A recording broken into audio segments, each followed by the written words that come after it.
the last class we are discussed about the basic definition of stress strain and diagrams. What are the diagrams? The idealized stress strain curves we have discussed in the today class.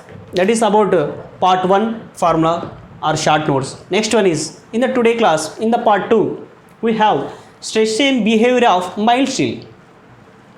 So when we test the mild steel in the lab, we will get this diagram. So we have so many points in this diagram, but we have to concentrate what are the major points and what are the important things for us. So first one is, you can see the points A, B, C, D, E, F, G. First one is A, proportionality limit, B is elastic limit, C is upper yield point, D is lower yield point, E is strain hardening point, F is ultimate load, G is fracture point. So what is proportionality limit? The stress is directly proportional to strain up to proportionality limit. So what is the proportionality limit? The point up to which Hooke's law is valid. This point is known as proportionality limit. Next one is elastic limit. What is elastic limit? The point up to which material will come back to its original position is known as elastic limit. So this is upper yield point, this is lower yield point, and we can see here these lines are zigzag way. In the so many books you can see this line is straight line. Basically it is in zigzag way, but in the books it is straight line. It doesn't matter. So these lines known as Luder lines or Luder's bands. We will discuss what is Luder lines. Next one is ultimate points and fracture point. See, we have to concentrate what are the major points only. First one is strain, elastic strain from the origin to lower yield point. This zone is known as elastic strain.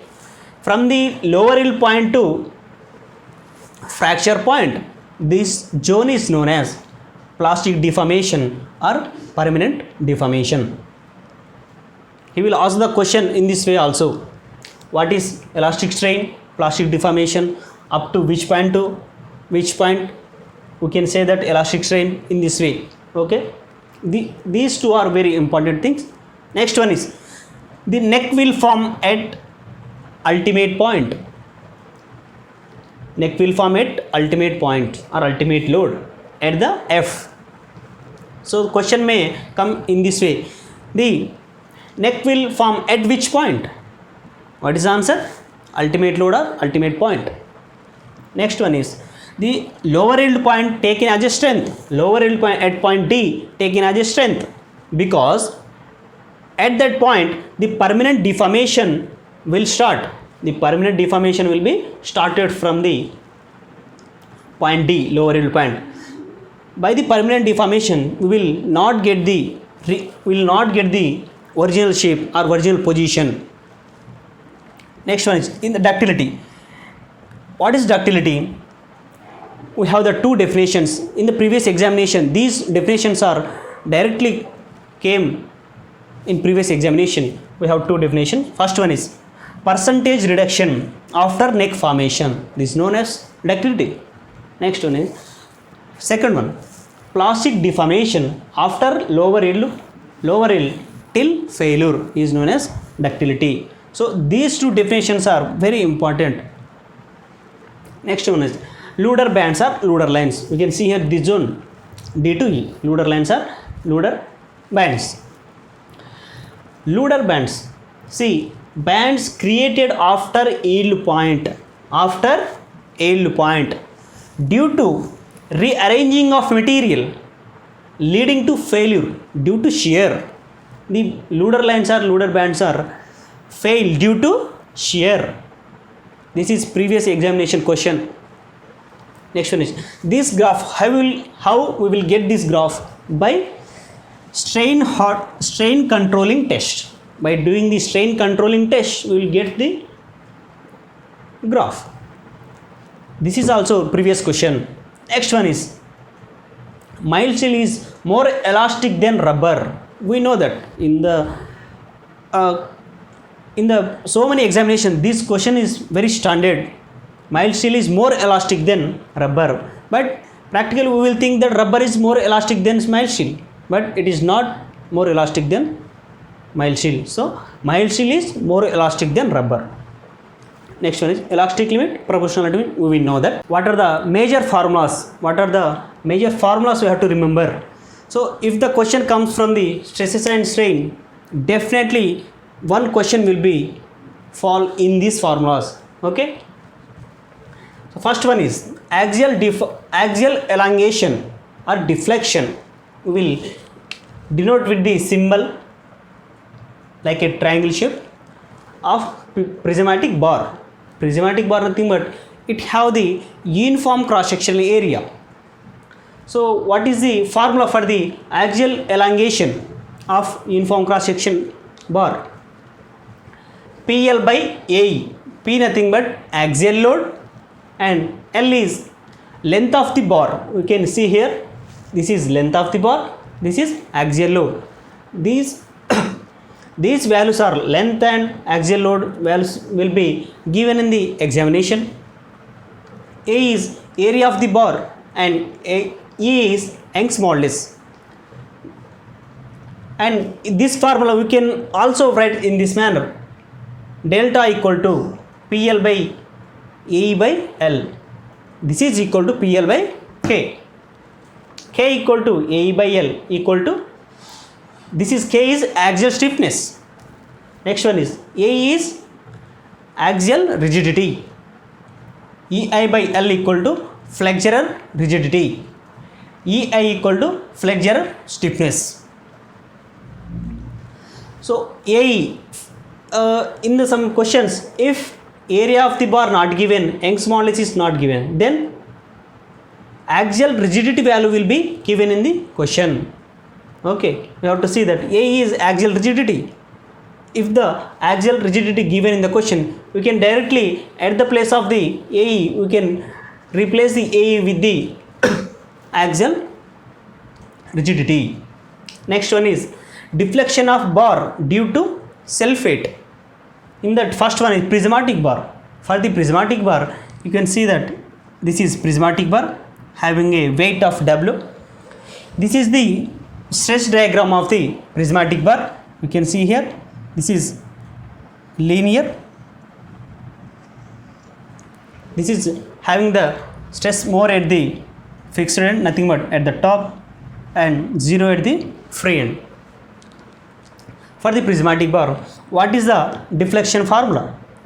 WL by 2AE equal to unit weight gamma into L square by 2AE. For W equal to gamma into L, we know that at the place of W, if you replace the gamma into L, we will get the gamma into L square. Okay. In that W is total weight. W is total weight. Next one is conical bar. For the prismatic bar, this formula. For the conical bar, this is diagram of the conical bar. This is total diameter, this is length, this is W weight. What is the formula? WL by 2AE. WL by 2AE. So we can write that WL by 2AE equal to gamma into L square by 6E. Gamma into L square by 6E. We can see the relation between the prismatic bar and conical bar. What is the relation? See, for the prismatic bar, we have the formula gamma into L square by 2E. For the conical bar, gamma into L square by 6E. How many times the conical bar is more than the prismatic bar? Nothing but 1 by 3 times. Yes or no? If you multiply 1 by 3, we will get the gamma L square by 6E. Okay. In this way, the question also come. We have to remember in this way also. Next one is, in that gamma is specific weight, L is length of the bar, and E is Young's modulus. A is area of the base area of the cone. You can see here, this is diameter. What is the area? Pi by 4 into d square. We know that. Next one is deflection of tapering bar.